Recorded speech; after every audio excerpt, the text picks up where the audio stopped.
Hi friends! Pawan Kalyan గారి మేనర్లు సాయిధరమ్ తేజ్ యొక్క 18th movie 'carnage' title and motion poster అయితే లాంచ్ చేయడానికైతే రామ్ చరణ్ గారు వస్తున్నారు. 'కార్నేజ్' అంటే ఏందో కాదు, ఊచకోత అని మంటల్లో నిలబడి ఉన్న ఈ పోస్టర్ చూస్తుంటే, రక్తంలో తడిసిన కత్తి, రక్తం మడుగులో ఉన్న హీరో చూస్తుంటే వేరే లెవెల్‌లో ఉండబోతుందని అర్థమవుతుంది ఈ మూవీ. అయితే ఈ మూవీలో హీరోయిన్ అయితే ఐశ్వర్య లక్ష్మి అని మలయాళం కుట్టిని అయితే తీసుకున్నారు. ఈమె తెలుగులో 'గాడ్స్' అనే మూవీలో అయితే చేసింది. ఇక టైటిల్ అయితే రివీల్ చేశారు, 'సంబరాల ఏటిగట్టు' అంటూ. ఈ పోస్టర్ అయితే వేరే లెవెల్ అనిపిస్తుంది. ఈ మూవీకి వచ్చేసి 100 నుంచి 125 క్రోర్స్ బడ్జెట్ అయితే పెట్టారంట కొత్త డైరెక్టర్తో.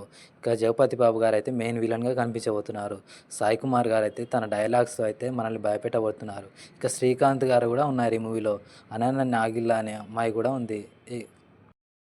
కీర్తి సురేష్ గారు అయితే తన మ్యారేజ్ తన చిన్ననాటి ఫ్రెండ్ యాంటోనీతో అయితే సక్సెస్ఫుల్గా చేసుకున్నారు గోవాలో ఈరోజు. ఈ వీడియో మీకు నచ్చినట్టయితే లైక్ చేయండి, షేర్ చేయండి, సబ్స్క్రైబ్